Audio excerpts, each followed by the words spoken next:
Hola, Hola, doctor. Hola, doctor. ¿cómo están? Todo bien, doctor. ¿Todo bien? ¿Qué tal les pareció el examen? Bastante bien rindieron.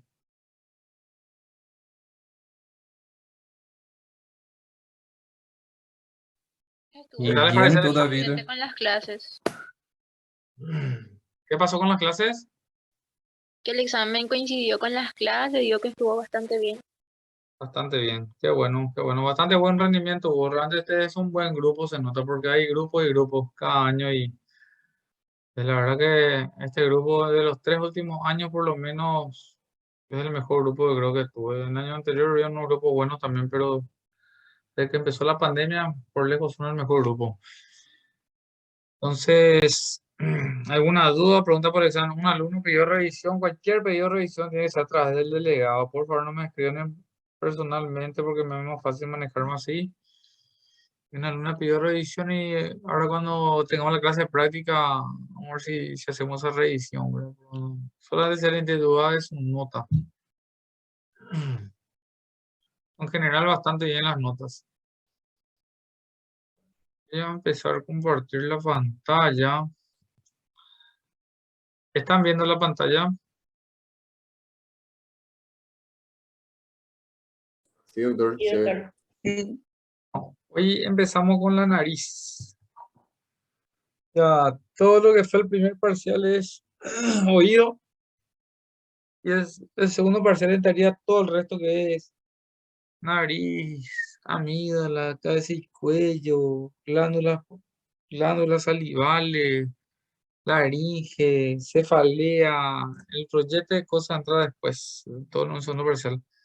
Pero como se corrió una clase por el feriado que no estaba previsto, que Marito nos puso sobre la hora, se corren todas las clases. Probablemente lo que tengamos es después del segundo parcial algunas clases, eso pase tipo para el final, nomás ya una clase creo que se va a correr. Bueno, en cuanto a la anatomía de la nariz, acá podemos ver de forma externa, ¿verdad? Que tienen primeramente este cartílago que se le llama alar o lateral inferior y el triangular, que es el cartílago que está más acá por arriba. Eso es, si vemos de abajo para arriba, van a ver que estos son los alares que le dan esa forma a la punta de la nariz, ¿verdad? Y también acá tenemos como hueso, tenemos el maxilar y este huesito que se suele romper, famoso con los golpes en la nariz, es el hueso propio de la nariz. La anatomía de la nariz es bastante compleja, porque tenemos 7 huesos, 4 pares de senos paranasales, 4 cornetes, meatos, sistema de drenaje, vasos, nervios. Si vemos por dentro la nariz, podemos ver que acá adentro hay unos órganos que regulan el flujo aéreo, se llaman cornetes en este dibujo inferior. ¿Se ve mi flecha, verdad?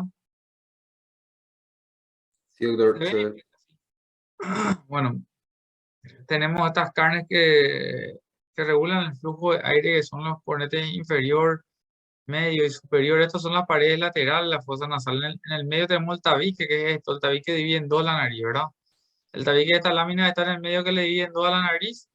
Y de cada lado tenemos los cornetes que regulan el flujo de aire. O sea, tanto en la fosa derecha como en la izquierda hay cornetes, pero el tabique de la lámina está en el medio y divide en dos. Los cornetes pueden ser el inferior que tenemos acá, el medio, el superior y a veces existe un cornete que se llama supremo que está arriba de este que es más chiquitito, ¿verdad? Entre los cornetes tenemos los meatos, que son los espacios que quedan por debajo de cada cornete, el meato inferior, el medio, el superior y el supremo. Son los meatos, ¿verdad? Ustedes tendrían que acá en este meato inferior drena el saco lagrimal, el conducto lacrimonasal, o sea, cuando, por eso cuando uno llora, produce muchas lágrimas y es como que empieza a chorrear la nariz, ¿verdad? Porque esas lágrimas salen por este meato inferior, acá por debajo del cornete inferior. Acá en el cornete medio tenemos un orificio por el que drenan los senos maxilares, etmoidal, anterior y frontal, que podamos ver un gráfico mejor. Y acá en el meato superior que drena el etmoidal posterior y el esfenoidal, este es el seno esfenoidal. Si vemos la estructura del tabique, este es el tabique, vemos que tiene un cartílago en la parte anterior, que es el cartílago septal o cuadrangular, también se llama. En esa parte posterior superior tenemos la lámina perpendicular del etmoide. En la parte posterior inferior tenemos el vómer. Más inferiormente acá tenemos la cresta del maxilar, ¿verdad? Acá el hueso maxilar le da una crestita. Y acá tenemos una crestita que ya es del palatino, ¿verdad? Son todas las estructuras que conforman lo que es el tabique nasal. O sea, cartílago y hueso. Para que vean, este cartílago cuadrangular termina prácticamente acá hacia adelante. Entonces, si vamos a esta lámina, prácticamente el cartílago cuadrangular estaría acá en el medio de las alas nasales.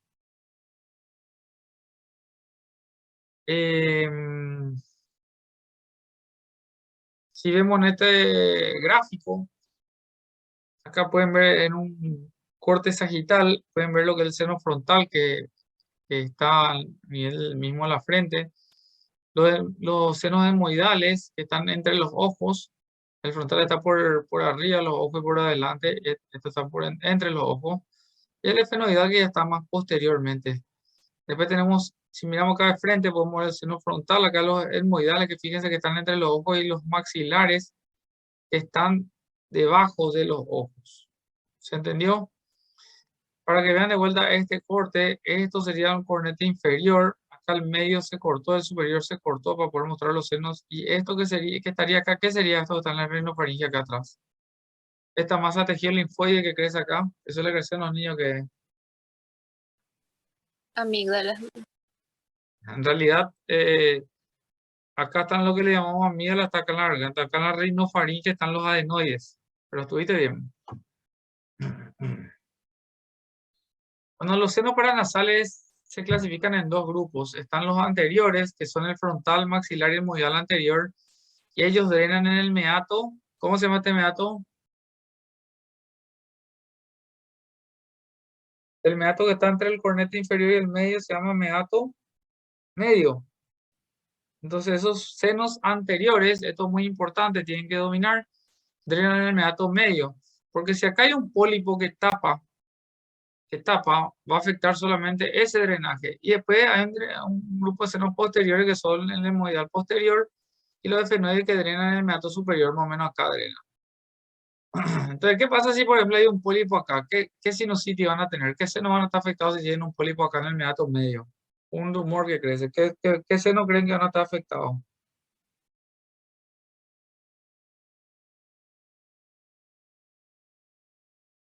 Hola, vamos a hasta que me respondan.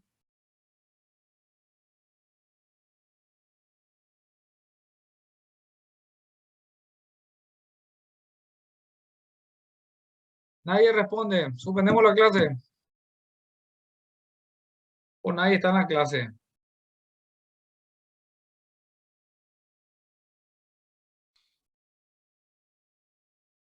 ¿Qué más?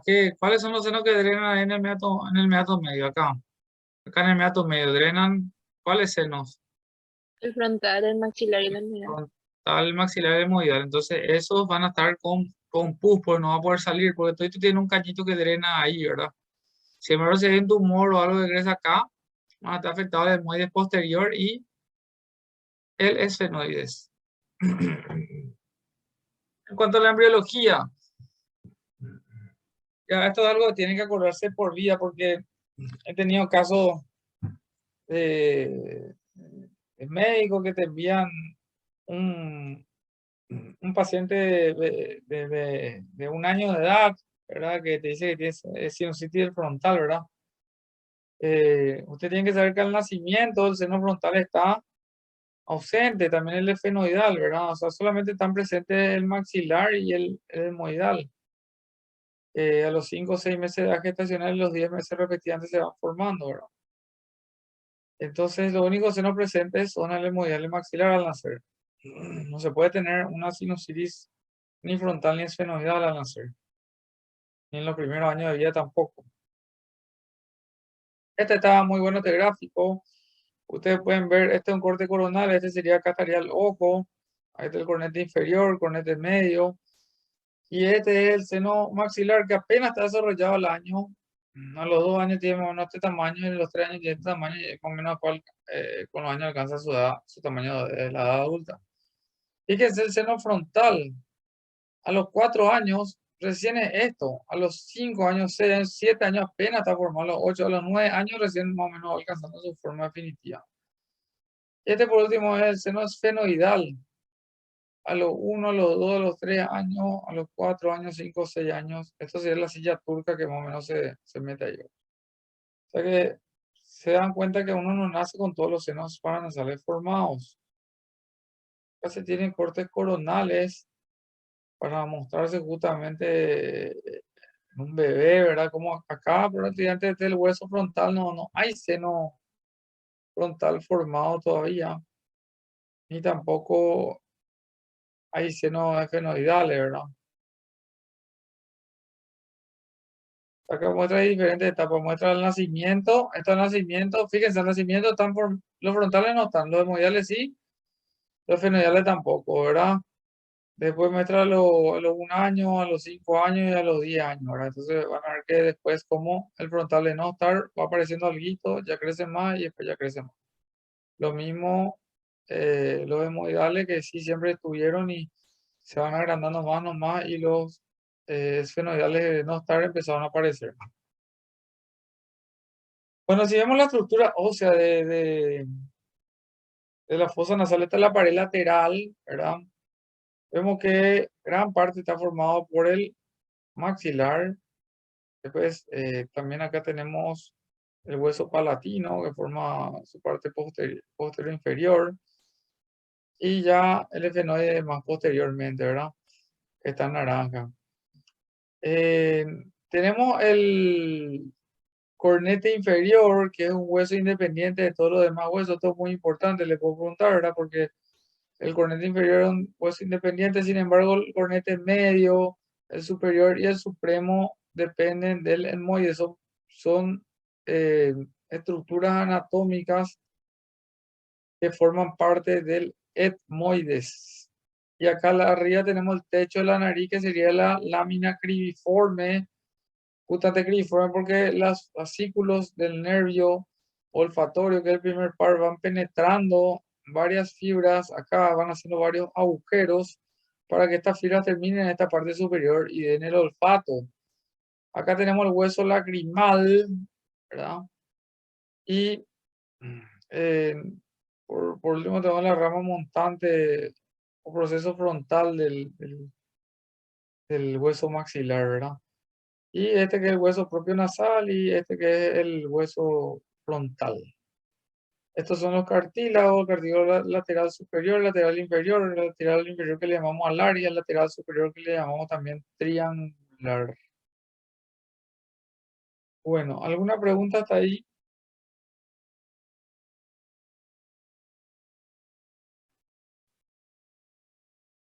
No, Bueno. profe. A ver si entienden esta lámina que está acá. Esta lámina sería si vos cortás el techo de la nariz, la lámina criforme, y abrís la nariz como un libro. Esto que está acá sería el tabique y esto sería la pared lateral, ¿entienden? Se cortó el techo de la nariz y se abrió la nariz como un libro. Esta es la parte medial, esto es el medio de la nariz, que es el tabique, esta es la parte lateral donde están los cornetes. ¿Se entendió eso? Sí, doctor, sí entiende. Sí, profe. Bueno. Entonces, para darle irrigación, vamos a ver básicamente la parte arterial, porque la parte venosa sería un acompañamiento con los mismos nombres, ¿verdad? Antes que nada, acá tenemos esta arteria que es la maxilar interna. ¿Rama de qué es la maxilar interna?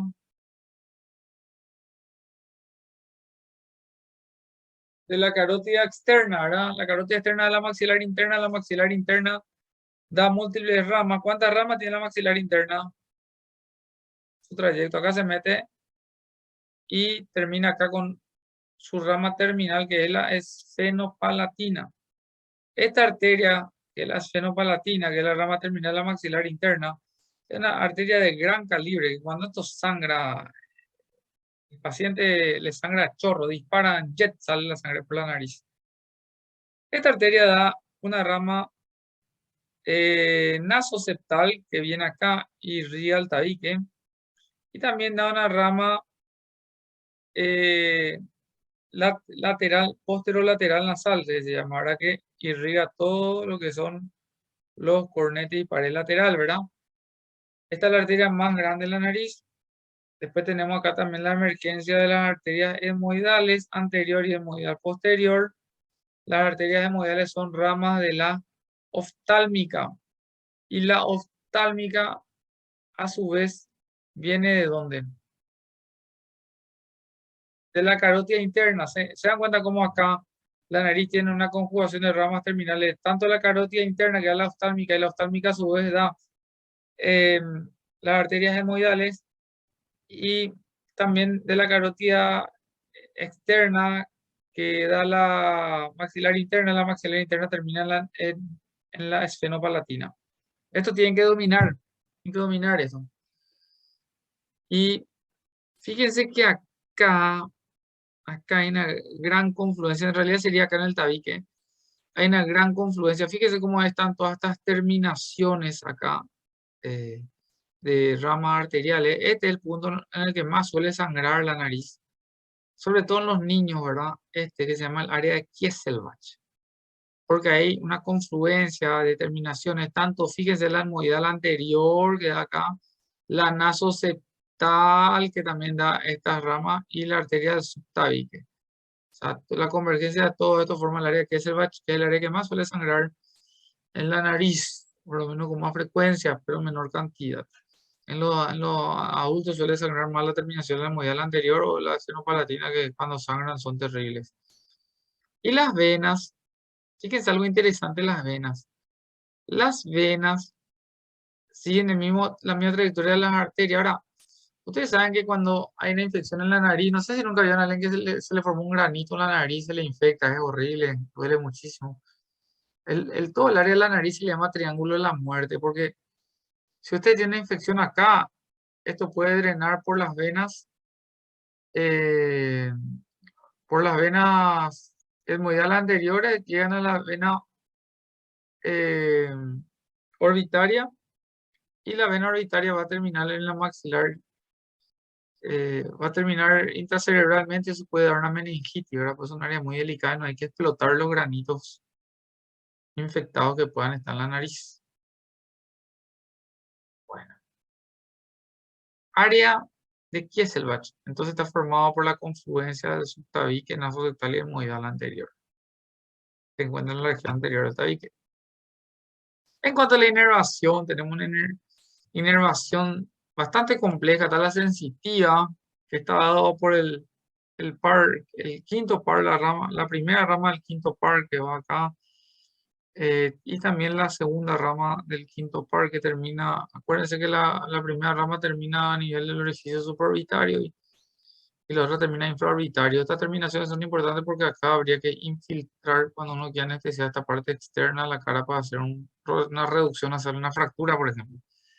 Esta rama va dando todas sus distintas ramitas para la inervación nasal. Bueno, en cuanto a la parte sensorial, tenemos, acuérdense que atraviesan las ramas del primer par, la lámina griforme, y sensorial, el sensorio, que es el olfato, ¿verdad? Y neurovegetativa y sistema simpático y parasimpático, que van a regular lo que son las funciones de la nariz, ¿verdad? Como aumentar o achicar los cornetes. Hay veces que se congestionan más porque hay liberación del sistema parasimpático, eso produce dilatación de los vasos y se cargan los cornetes. Van a respirar mejor cuando haya más tono simpático, ¿verdad? ¿Qué pasa cuando uno está poniendo en alerta, uno está en un estrés por una amenaza inminente? Qué sé yo, veo un tigre, se libera el tono simpático y eso produce vasoconstricción y hace que los cornetes se achiquen y pase mejor el aire, ¿verdad? Bueno, acá tiene todo lo que es el paquete vascular nervioso. Acá se ven justamente las fibras olfatorias. Ven cómo las fibras olfatorias van entrando a nivel del techo de la fosa nasal. O sea que el aire tiene que llegar hasta acá arriba para que eso se pueda producir. Si acá hay alguna obstrucción y no llega ese aire, el paciente no va a poder oler. O sea, hay una sinusitis que inflama esta mucosa, tampoco va a poder oler bien, ¿verdad? Ahora con el COVID estuvo muy de moda el tema este de- del olfato. Aunque estas nuevas variantes ya no afectan el olfato. Pero fíjense cómo acá el modelo anterior da esta rama, viene por acá y da una ramita que es la que se suele romper, esta rama que atraviesa acá cuando se rompe la nariz, esta ramita se suele romper y da mucho sangrado. En acá la fenopalatina más bien eh, que, que da la arteria nasal, la nasal, eh, la rama para todos los cornetes y la pared lateral. Y por último tenemos acá por el canal incisivo, ¿verdad? La arteria acetal inferior. Acá tenemos los drenajes, el esquema de drenajes. Acá esta es la pared lateral de la nariz, pero acá en este caso se cortaron, no están los cornetes. Fíjense que acá está el cornete inferior, ¿verdad? Acá está inferior turbinate, que es IT. Acá se corta un pedazo para mostrar que por acá drena. ¿Qué drena por acá? ¿Qué drena en el meato inferior?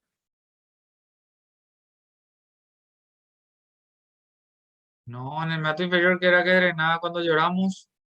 Lloraba y viene por acá y sale. Naso lagrimal. Muy bien, por acá entonces salen las lágrimas, naso lagrimal, conducto naso lagrimal, muy bien. Acá está todo esto es el meato medio, que acá se puede ver mejor porque se cortó, esto está cortado acá, acá, acá, acá, acá, acá, acá, está el middle turbinate, o sea, el cornete medio está cortado acá.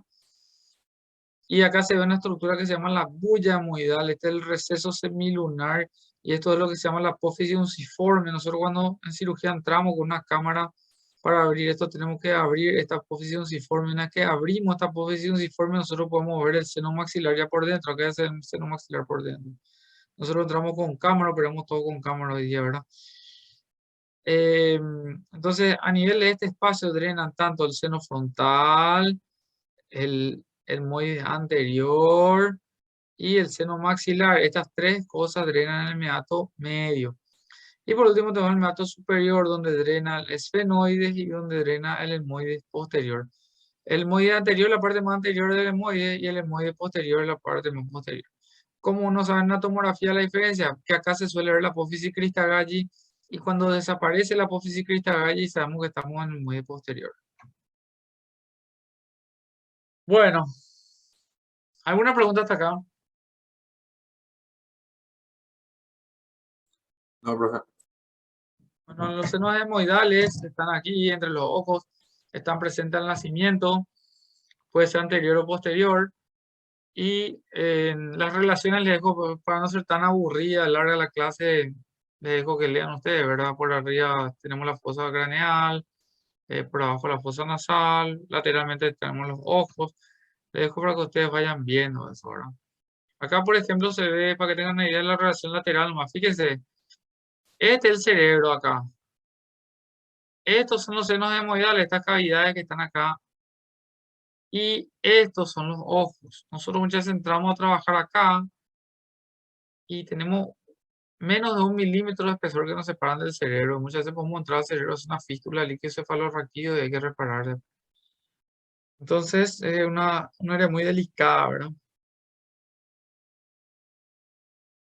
Para que vean, esto es una tomografía, ¿verdad? Acá se ve el cornete inferior del lado derecho, este lado izquierdo, como la persona está enfrente mirando. Estos son los cornetes medios y estos son los senos hemorroidales.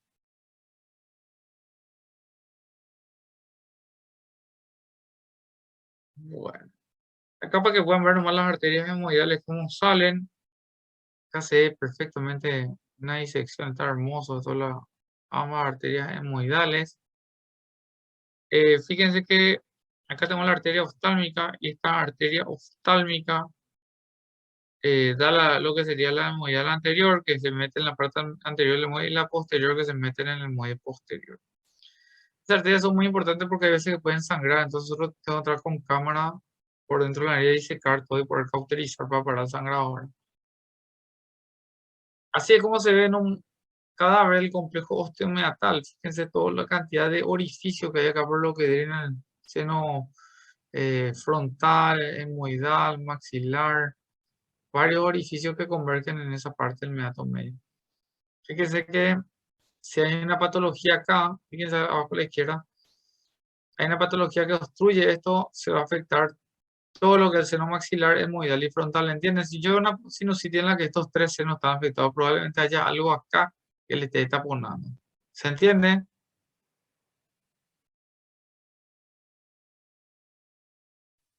Sí, doctor, sí Bueno, entiendo. Sí, doctor. muchas gracias. El seno maxilar, que es esto que está debajo del ojo, el seno más grande de todo, está presente al nacimiento. Y fíjense que por debajo del seno maxilar tenemos la cavidad oral, por dentro tenemos la fosa nasal y por arriba tenemos el ojo, ¿verdad? El seno maxilar, al ser más grande, también tiene una gran relación con todas las estructuras vecinas.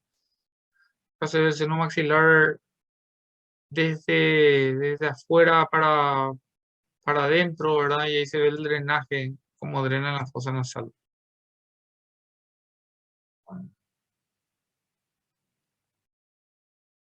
En este esquema es muy bueno. Acá pueden ver el tabique. Acá vemos la crista Galli. Si está la crista Galli, ¿qué le parece que va a ser? ¿Este el muelle anterior o el muelle posterior? Anterior. Anterior, muy bien. Pues esta es la crista Galli ahí. Acá tenemos el techo de la fosa nasal. Este es el cornete medio, el cornete inferior. Este es el seno maxilar. Este es el ojo, ¿sí? Nosotros muchas veces entramos acá y trabajamos en nuestra cámara y tenemos esta fina lámina que se llama lámina papirácea, o puede ser el papiro. Es un hueso muy fino, apenas nos toca y se rompe y uno puede entrar a la órbita y dañar el ojo, ¿verdad?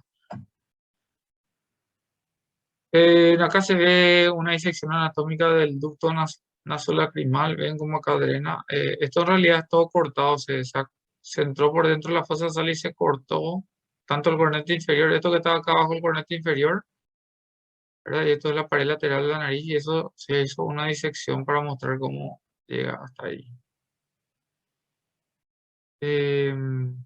Acá está el orificio, más o menos el hueso lagrimal está acá y el ducto viene a través para entrar dentro de la fosa nasal. El seno frontal, no, acuérdense que no está formado al nacimiento, a los 5 años más o menos empieza a tener su formación y se encuentra por arriba, se encuentra el lóbulo frontal del cerebro, por dentro se encuentran o sea, por fuera se encuentran los ojos y por dentro se encuentran los etmoides. Acá tenemos, esto le va a costar entender, pero es una cureta que se mete por dentro de la fosa nasal y muestra la trayectoria para llegar al seno frontal, es más quirúrgico. Los efenoides a los 3 años recién empiezan a neumatizarse y eh, fíjense, los efenoides tienen que dominar las relaciones que tienen, pues son cosas que preguntamos, ¿verdad? Fíjense que posterior superiormente tenemos la hipófisis, lateralmente tenemos esta prominencia, que sería lo que es la carótida interna. Han habido cirugía de otorrino cuando se entró al seno fenoidal, se rajó la carótida interna. Esto da un sangrado masivo que el paciente termina en la muerte probablemente.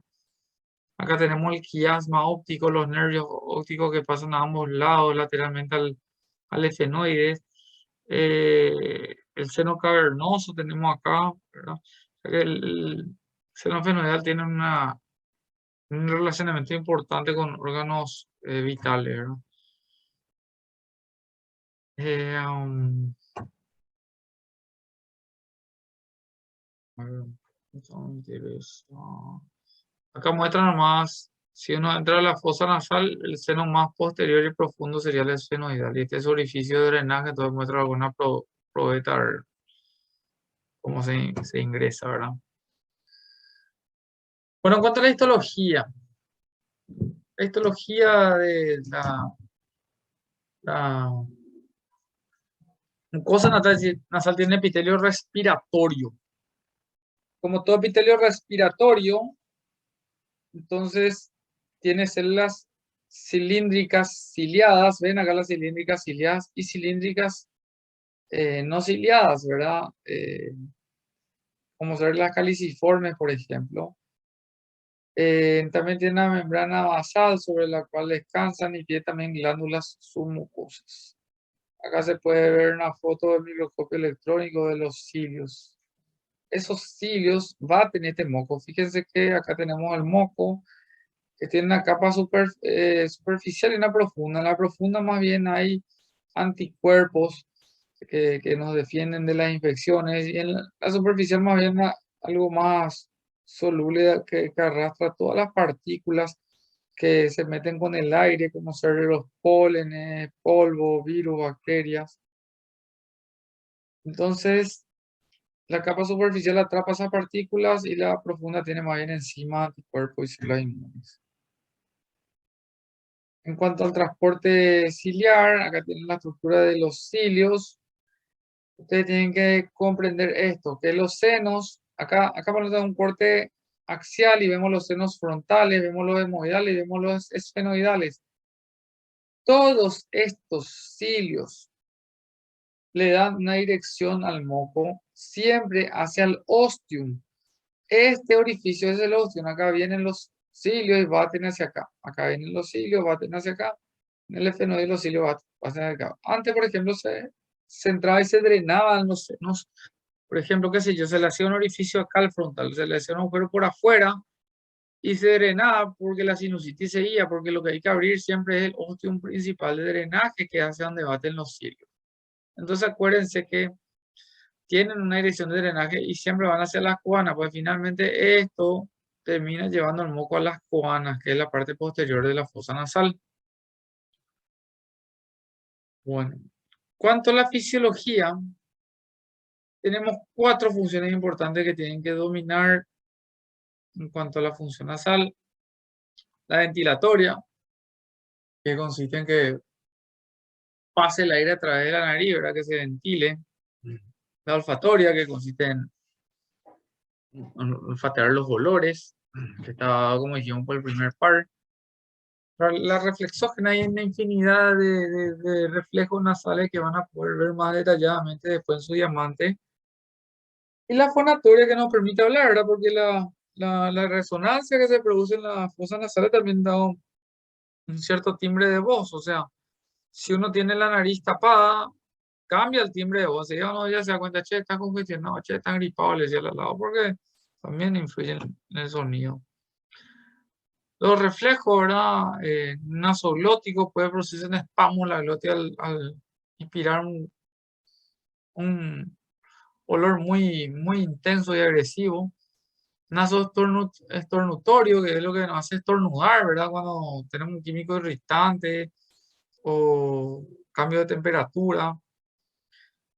Nasorrespiratorio, generalmente cuando uno se acuesta de lado, tiende a taparse más la fosa nasal de ese mismo lado. Nasocirculatorio, ¿verdad? Está el reflejo nasocárdico, ante irritantes, con olfatea puede producir taquicardia, palpitaciones, o nasovascular, ¿verdad? Que una vasoconstricción a nivel periférico, nivel cefálico, vasodilatación que determina congestión nasal ocular, dinorrea, lagrimesia y alorrea.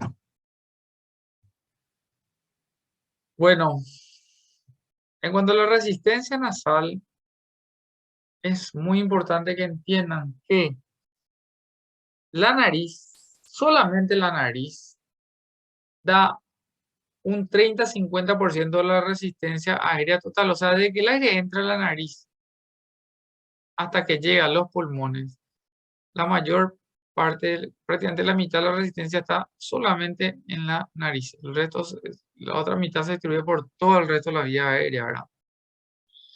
Y si miramos acá dentro de la nariz, 70% se produce en la válvula nasal, que es la parte más estrecha de la nariz, y 30% en el área turbinal, que son los cornetes que están acá. ¿Se ve lo que les muestro, verdad?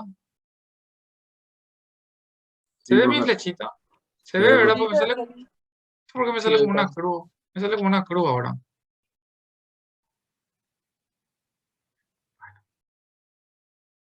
¿Qué es lo que es el ciclo nasal? El ciclo nasal consiste en lo siguiente. Ustedes tienen dos fosas nasales, ¿verdad? La derecha y la izquierda. Generalmente, en el flujo de aire que pasa a la nariz está regulado por los cornetes.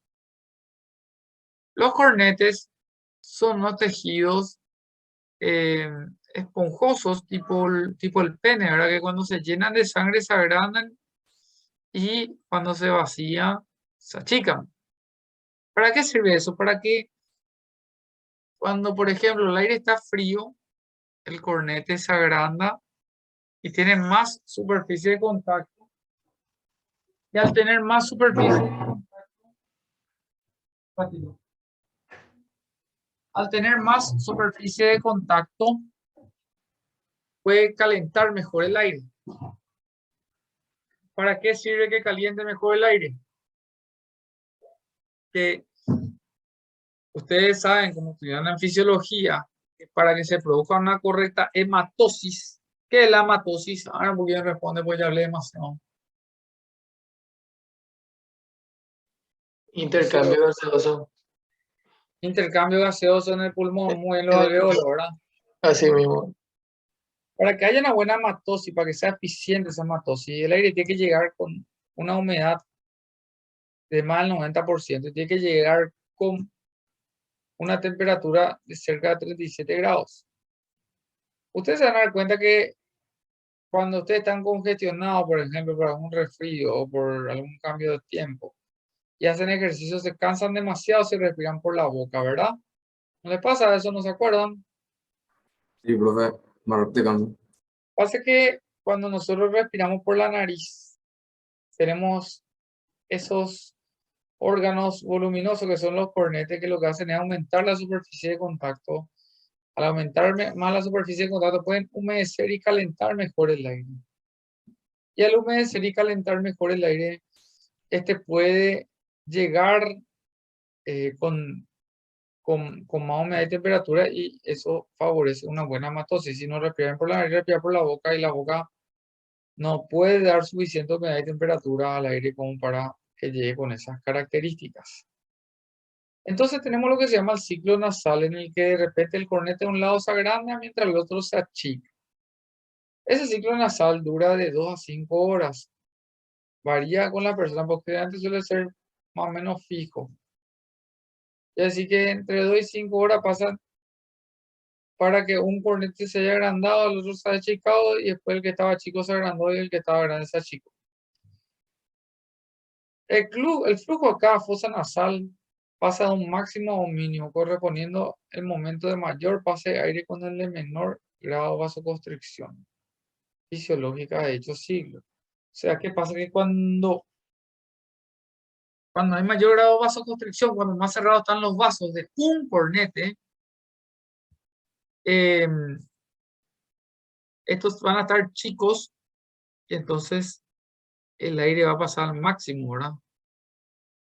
Se acompaña de un incremento de la secreción ipsilateral de fase congestiva. O sea, ¿qué es lo que le dice ahí? Pónganle en la fosa de la izquierda, mi cornete está grande, en la derecha está chico. Cuando el cornete está chico, hay vasoconstricción. Al haber vasoconstricción, por ahí va a pasar más el aire. Y hay también aumento de secreciones por el lado que pasa más el aire. Entonces, al haber aumento de secreciones, como es el lado que más está trabajando porque está pasando el aire ahora, las secreciones también van a ayudar a darle más humedad a ese aire que pasa. El ciclo vasomotor acompañado de un ciclo secretor. La fase de retracción mucosa se acompaña en la liberación de secreción nasal, mientras la fase de congestión, disminución de secreción. ¿Entendieron? Del lado que hay vasoconstricción, se achica el cornete, pero a la vez hay más secreción. Como está chico el cornete, va a pasar más aire, y en compensación hay más secreción para poder humedecer ese aire. ¿Se comprendió eso? Mientras tanto, el otro lado está con menos secreción, el cornete está más grande y pasa menos aire. Ahora, cuando hace mucho frío, los cornetes hay veces que se agrandan los dos porque el frío ya es muy importante, y la nariz, en el afán de poder calentar mejor el aire, hace que ambos cornetes se agranden y se termina tapando la nariz cuando ya es muy importante, o cuando la persona es alérgica o muy sensible. Ahora, también es importante que sepan que esos cambios de vasomotricidad se acompañan con cambios de resistencia nasal, ¿verdad? Porque, claro, cuando el coronel está más chico hay menos resistencia, mejor pasaje de aire. Cuando está más grande hay más resistencia y menos pasaje, ¿verdad? Eh, la variación de la resistencia nasal en el transcurso del ciclo nasal se hacen entre 2 y 5 horas, como les dije, ¿verdad? ¿Qué es el acondicionamiento del aire? Eso es lo que nosotros necesitamos para la correcta matosis. Y esto está regido por el sistema neurovegetativo, ¿verdad? Por el simpático parasimpático. Tenemos 3 condiciones para el acondicionamiento: que se caliente el aire, que se humidifique y que se purifique. ¿Verdad? Pues también se produce una filtración del aire. El aire que está en la parte posterior de la nariz está bastante filtrado, ¿verdad? Porque al pasar por la nariz, pasando por tocando los pelitos. ¿Cómo se llaman los pelos de la nariz?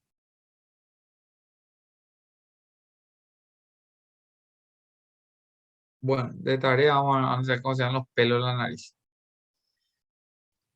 Empezando el ingreso a la fosa nasal, tocando sus pelitos, después chocando contra los cornetes que están bañados de moco, esos detritos, organismos se van quedando por el camino y se va filtrando ese aire, se va purificando, ¿verdad? O sea que al respirar por la boca, fíjense que no se calienta el aire ni se humidifica con suficiente de forma importante y tampoco se purifica, o sea, hace que uno tenga problemas pulmonares, tenga infecciones. Es importante respirar por la nariz. ¿Cuál es la función de los senos? Bueno, los senos son cavidades que están alrededor de las fosas nasales que aumentan la superficie, pero eso permite producir más moco, ¿verdad? Eh, regula la presión intranasal, aumenta la superficie para el olfato, aligeran el cráneo, ahora por el tamaño que tiene el cráneo. Imagínense si todos esos eran puro hueso, el cráneo iba a quedar muy pesado. Dan resonancia para la voz, amortiguan impactos y contribuyen al crecimiento facial. Y ahora sí, hablamos de toda esta función de la nariz.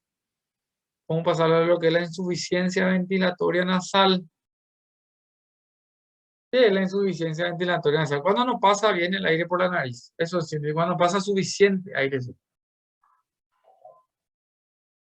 Por concepto, dificultad para el pasaje de aire o acondicionamiento incompleto, porque también puede ser que pase bien el aire, pero no se acondicione bien el aire.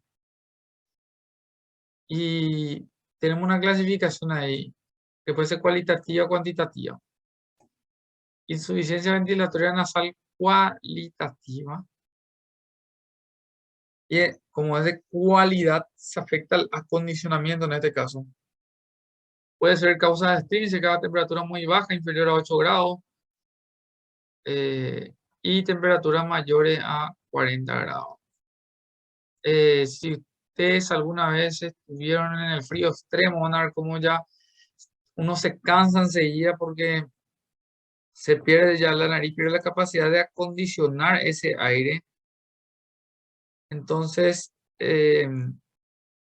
temperaturas muy extremas, si es que se pone a Bariloche, cosas así, no hace falta acá, cuando hace mucho frío, de repente no se le siente que inspira y no es suficiente para hacer el aire, a pesar que uno esté respirando bien. Peor si te congestionas, se te tapa la nariz, ¿verdad? Pero vamos a suponer que estás respirando bien, pero te cansas fácilmente porque el acondicionamiento es insuficiente, ¿verdad?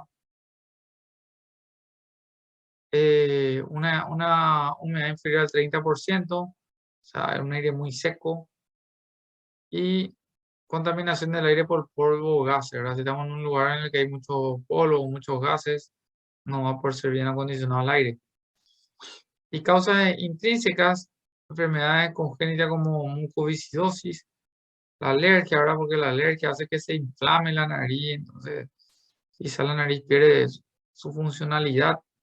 Y distonía neurovegetativa, ¿verdad? Por alguna alteración de la regulación de estos mecanismos. Las cuantitativas, podemos hablar de que hay una disminución de la cantidad del aire. La otra, una cuestión de calidad es cantidad. Pueden ser orgánicas o funcionales. Esto está todito en el diamante, ¿eh? La orgánica por alteraciones estructurales puede ser, por ejemplo, malformación en la nariz o insuficiencia valvular, la válvula nasal colapsa debido a tabique, pólipo adenoide, cornetes grandes, que de forma no reversible, ¿verdad? Y tumores, o sea, cualquier cosa que tape la nariz se considera una causa orgánica y funcional cuando hay una hipertrofia reversible de los cornetes. Por ejemplo, una sinusitis inflamatoria, o puede ser no inflamatoria también, como una colinérgica, reflexógena, medicamentosas. Muchas rinosinusopatías medicamentosas. Acá más de uno seguro que usa la napazolina, Desalergin, que al final son cosas que te terminan creando dependencia porque usas, son vasoconstrictores, lo que hacen es que se cierran los vasos y se achiquen los cornetes, pero dejas de usar y se inflaman el doble y vuelve a necesitar y vuelve a necesitar porque tiene efecto rebote, deja de usar y boom, se agranda. Entonces termina creando dependencia y así como crea dependencia, eh, con los años uno va usando esos absorbes y también da problemas de presión alta, problemas renales, problemas cardíacos, o sea, esas son cosas que uno tiene que usar hasta 5 días. Y acá más de uno le aseguro que usa hace años. ¿Alguna pregunta hasta ahí?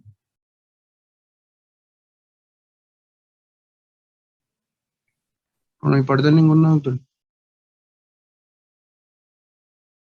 Todo bien, profe. Bueno, la evolución. Ustedes, si se dan cuenta y se fijan en los chimpancés, fíjense que ellos tienen periodos de fosas nasales, tienen unos agujeros enormes, o sea, evolutivamente nosotros no respiramos tan bien los humanos, ellos respiran mucho mejor que nosotros. Pero sí, evolutivamente nuestra nariz se fue moldeando como para permitirnos adaptarnos más a diferentes temperaturas. Acá en esta ilustración ve el Australopithecus, a la izquierda, con caras planas, hasta los seres humanos ya que tienen narices con protuberancias. Fíjense cómo era más aplanada la nariz y con la evolución la nariz ya va teniendo una mayor protuberancia. En la diferencia del género Homo, los otros homínidos, como los Australopithecus, tenían características nasales planas y facultades que mejoraban el aire inhalado. Acá pueden ver la distribución de temperatura en el conducto nasal y van a ver que esto sería un humano, esto sería un chimpancé y esto sería un macaco. Van a ver que en este caso se le hizo primero inspirar un aire cálido y húmedo.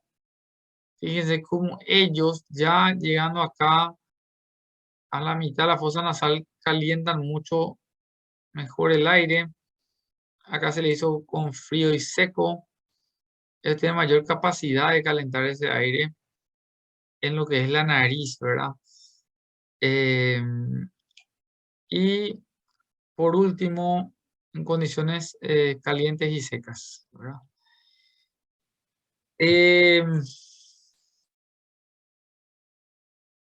Pero si nuestros antepasados no podrían acondicionar el aire de manera efectiva, ¿cómo es que fueron capaces de sobrevivir a condiciones climáticas extremas cuando salieron de África y se establecieron en Europa y Asia? Eso tiene una explicación, ¿verdad? Cuando los cráneos humanos evolucionaron aplanados y alargados verticalmente, cambiaron las dimensiones de la cavidad nasal. También lo hicieron en la cavidad oral y faríngea. Los cambios morfológicos del cráneo causaron que la lengua fuera empujada hacia abajo, hacia la faringe, alargando la cavidad faríngea. Así como nosotros entonces tenemos menor acondicionamiento que los animales, tenemos una faringe más larga y bueno, eso permitió también que se pueda acondicionar más el aire. La faringe reforzó el trabajo del conducto nasal con el fin de acondicionar el aire inhalado antes que este alcance los pulmones. Como tal ventaja evolutiva, estos cambios físicos también pudieron ser responsables del desarrollo del habla a merced de las cuerdas vocales, las cuales se volvieron más complejas pudiendo producir diferentes tipos de sonidos. Bueno, muchas gracias por la atención. Vamos a hacer una pausita ahí y en 10 minutos continuamos con una última clase cortita. Bueno, doctor, No hay preguntas hasta acá. todo muy claro, doctor. Ok.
Hola, ¿qué tal?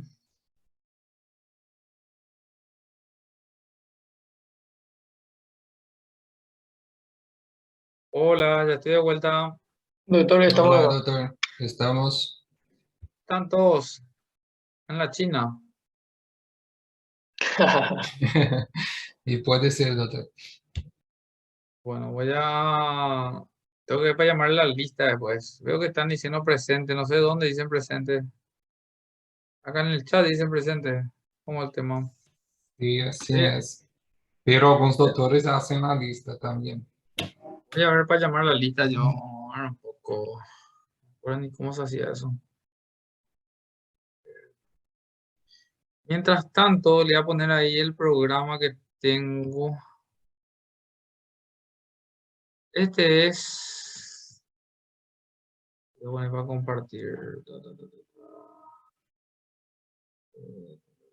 Ahí. No pongo nada presente todavía. Este es el programa que teníamos, ¿verdad? Nosotros, creo que el 30 de mayo quedamos para el segundo parcial, ¿verdad? Fíjense, están viendo ahí, ¿verdad? Sí, doctor, Sí, se ve. doctor. Y lo que va a pasar va a ser que esta clase de acá, esta clase de, a ver, pues tenemos anatomía, fisiología, pues tenemos patología, tumores, epistaxis, esa es otra clase. Y esta clase práctica va a quedar siempre acá. Lo que va a pasar es que la clase del 9 pasa al 16 y la clase del 16 va a pasar acá después al 6 más o menos. ¿Entienden cómo va a quedar? O sea, esta clase de acá vamos a dejar para él, porque quiero tener la práctica antes del examen. Esto va a quedar así. Esto sería, va a quedar tipo el 6 del 6. Y este va a pasar por una semana después que sería el 13. ¿Entendió? Sí, doctor, se entendió. Sí, Va a doctor. correr, se va a correr la fecha. Queda ya claro eso, ¿verdad? Ahora a ver si el delegado me puede averiguar cuántos para la clase práctica que ya está llegando. Tenemos una clase más el lunes que viene, o sea, en 2 semanas va a ser. Necesito que traigan todos un preservativo, 2 preservativos trae cada uno. Una esponja común. Una esponja común, esa es la esponja más fea. No me tiene que traer esa que tiene doble capa diferente y nada. La esponja más fea y sencilla, esa que cuesta 200 guaraníes, esa quiero. Y quiero que traigan algún hilo policot que se pueden comprar, un hilo algodón cero, pueden comprar entre todos ese bien, tipo 25.000, puede costar una farmacia, compra una sola persona. O sea, acá uno tiene que traer 2 preservativos con una esponja. Eso tiene que traer cada uno. Pero el hilo algodón cero, con que compren uno solo para todo, ya está bien. ¿Se entendió eso?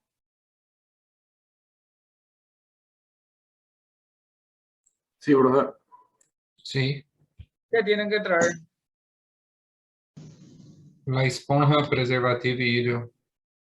Siempre lo tienen que tener preservativo, pero ahora para la clase van a traer aparte otro. Le tiene que sobrar un tercero por ahí.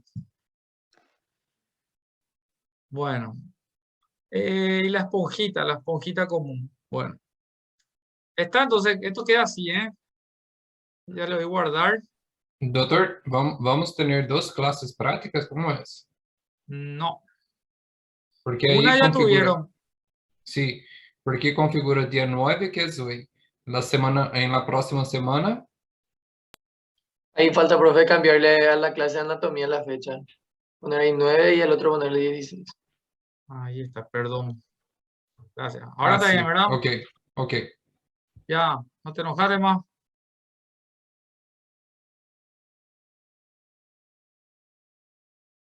Profe, el segundo parcial va a ser solo de nariz, entonces, ¿verdad? Va a ser de nariz solamente, sí. Solamente de nariz.